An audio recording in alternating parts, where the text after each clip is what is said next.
Another week, boys, and another TWAB. This week in Destiny, we're getting ready for Arms Week and a very special Game to Give livestream. Your support never ceases to blow our minds. We also have a challenge for you all to tackle, okay? So Arms Week is next week. A new challenge awaits. Game to Give is going strong. One more new player guide chapter, and Astral Horizon is back in trials. Okay, Arms Week awaits. Bows will be the featured weapon for the first Arms Week of Renegades. We're talking about a one-week event where you'll be earning a new weapon, using new, kinda broken mods for them, and also testing them in a unique version of the hardware modifier for the Crucible playlist. We shared all the details for Arms Week last week. Be there.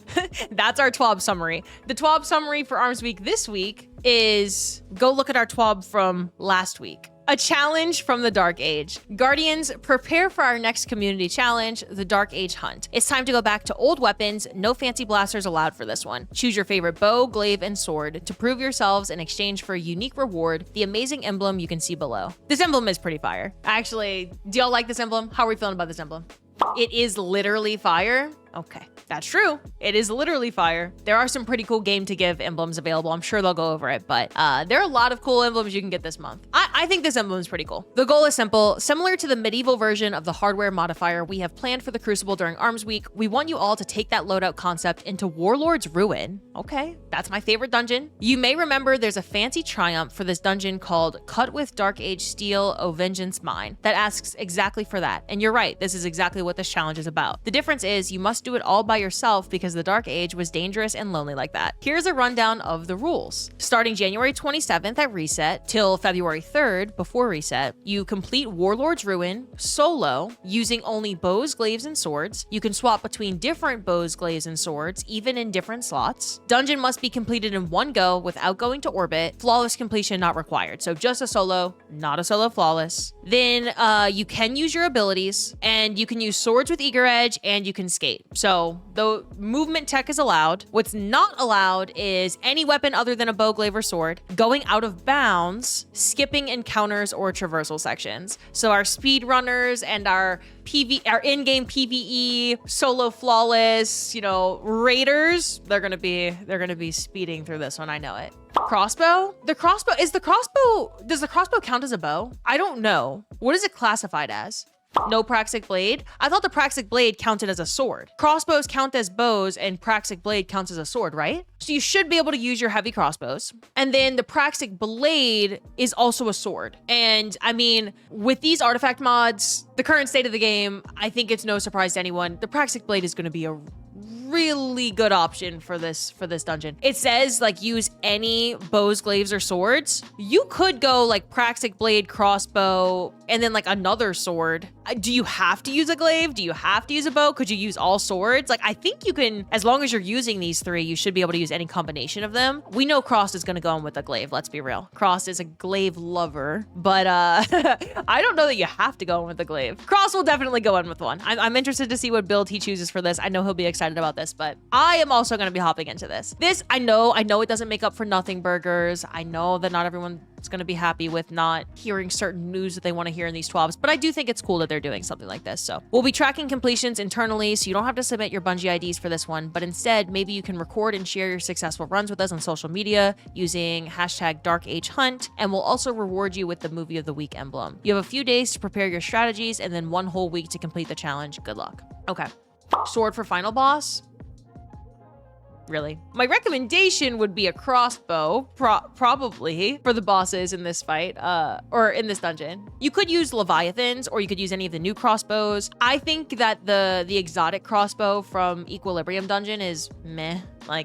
It could be a lot better. It could be a lot better. I don't know that it really holds its own in the DPS meta right now. At least we never use it in raids. I do raids and dungeons every day, but I guess that's an option too. It is fun to shoot. It's just not that good. So I'm excited to see what people cook up for builds. And then Game to Give 2026 live stream coming up. If you're not aware, Cross's live stream for Game to Give, he is participating. It is January 29th. It is a few hours, if I'm not mistaken, a few hours before the the Bungie Foundation's live stream. So, hey there, Lightkeepers. We're 11 days into this year's Game to Give, and we've already smashed our initial fundraising goal of $1,177,000, and this community is proving once again that it's second to none when it comes to showing up for a good cause. The communal support and generosity of Guardians has once again been incredible and will help further the impact of the Bungie Foundation's core missions, supporting children's health and well-being, humanitarian aid, and inclusion, diversity, and equity. As you all continue to run up the score with donations, we have one big final celebration coming soon. Our annual Game to Give live stream is going down January 29th at 10 a.m. Pacific on the Bungie Foundation Twitch channel. This year, we're celebrating the history of Bungie games with the Bungie Through the Ages Gaming Showdown. 2 teams will partake in challenges across OG Marathon, the Halo series, and Destiny 1 and Destiny 2 to earn ultimate bragging rights. They're getting OG Marathon in there. How do we feel about that? Bungie Foundation's including OG Marathon now. I don't know if we have anyone that played the OG Marathon games, but I never played OG Marathon, so I'm interested in watching all of them. Making up our 2 teams and joining us at the headquarters will be Lightkeepers Spirit, Swift, Jobo, and Malachi. Oh, hell yeah. Shoutcasting all of this gaming goodness will be Makowski and Jova Rated. It's going to be a chaotic good time for a great cause. We're also thrilled to announce special guest appearances from Brian Villalobos, Lodi, and Tan Habercorn. Oh, here's my one word of the day that I get to mispronounce in true cross fashion. The Drifter. They'll be partaking in our Game to Give shenanigans and competing in the first ever edition of Fireteam Feud. We'll also be auctioning off truly epic items from Bungie's history. Oh, and the emblem. How could we forget about the emblem? One of the most beautiful emblems in the game, 1,000 Hugs, will be available for donation during the live stream. This is the emblem, and it looks so good. I love this emblem. I love this emblem so much. At the heart of Game to Give is this community and the change we've made possible together across decades of Bungie games. We can't wait to celebrate you all at January 29th at 10 a.m. Pacific. See you on Twitch. Final reminder, Game to Give ends January 29th. Did I say 22nd here? January 29th. January 29th at 10 a.m. Pacific.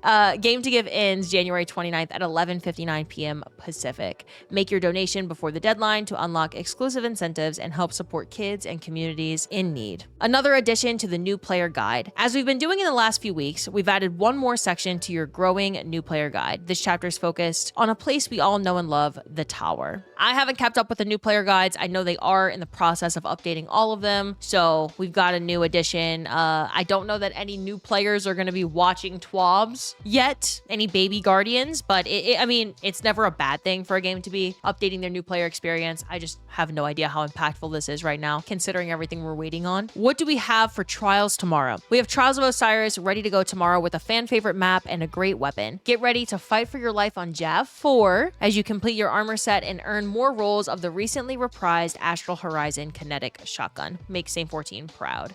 Iron Banner on vacation? Listen, Bungie, listen. I need a God roll tier 5 Criminal's Dagger more than I need oxygen at this point. I need it. I need it. Where is Iron Banner? And I need it now. And every single week I get this like little bitty sliver of hope of, oh, this is the week. This is the week. They at least tell us that Iron Banner still exists in the game and that it will be coming back. And every week we get to this little section called player support. And I don't see any news about Iron Banner. And I'm getting scared. I'm getting a little bit afraid. Where is my Criminal's Dagger? Player support. Destiny 2 Marathon pre-order pack information. Earlier this week, pre-orders for our new game Marathon went live. Players who pre-order will unlock a bundle of Marathon-themed items in Destiny 2. My personal favorite's the Ghost Shell. The Ghost Shell has an animation. I think the ship, they're very true to Marathon's art style, but I like the Ghost Shell the most. Players must pre-order on a platform that is linked to the same Bungie.net profile as their Destiny 2 account, and then you receive the Ghost Shell, Sparrow, and ship in the game at the special deliveries terminal in the tower. There's also a troubleshooting guide if you're having any problems with getting your pre-order items. Known issues list. The Hunter Polar Wolf helmet is not displaying its ears with the hood down. That's our biggest issue. That's the number one. That's number one this week. Okay. The Martlet Pulse Rifle turns the incorrect color when black shaders are applied. The Covert Ranger Cloak ornament does not properly properly move with the character model and physics. When some exotic armors are equipped, it's not increasing the new gear armor damage resistance stat when previewing the artifact. This is a display-only issue. The exotics are applying their damage resistance, but not increasing the counter. The Dawning Oven is still present in some players' inventories after the event has ended. The description for the Vanguard Alerts Challenges weekly objective incorrectly references general activity challenges. This objective can be progressed with Vanguard Alert activity challenges or Grandmaster Vanguard Alerts. We've identified an issue where Renegades campaign activities and Lawless Frontier jobs default to normal difficulty. Players can set the difficulty to expert when launching if they'd like to earn greater rewards. Completing jobs on either difficulty will not impact legendary campaign completion triumphs. Players encounter an endless black screen when launching into the Exodus Garden 2A Expert Lost Sector from the flag and the Cosmodrome. All right, and then we've got Artist of the Week, Bird Ninja, and we've got Movie of the Week, which is about Golden Gun. So another TWID has been completed. Get ready to use your favorite bows and maybe also add a glaive and a sword to your loadout to feel like a knight from the old times and tackle the Dark Age hunt. Will you be up to the challenge? Oh, vengeance mine. All right, mods, can we get a poll? Can we get another follow-up poll? How are we feeling about the TWAB? Do we even need a poll? Probably not. No, the D2 and Marathon teams are completely separate, Snapdaddy. They are completely separate. I have no explanation as to what could be happening with the Destiny 2 team, what they're waiting on. You know, are they waiting on Marathon launch? Do they not want any bad PR before Marathon launch? My guess, even with Shadow and Order, would be like, let's look at what happened with Ash and Iron. Ash and Iron was really poorly received, and I think Bungie thought people would love going back to the Plaguelands. I genuinely believe that they thought people would like the activity a lot more than they did. So, and then it was really poorly received. I don't think Shadow and Order is going to be much different. We've never heard that it would be much different. And so do you really want your first and only game launch in a decade, about a decade, to be maybe, you know, altered a little bit with in the public eye by Shadow and Order releasing 2 days prior? That really is kind of a nothing burger of an update. Slap that like button like your mama told you right.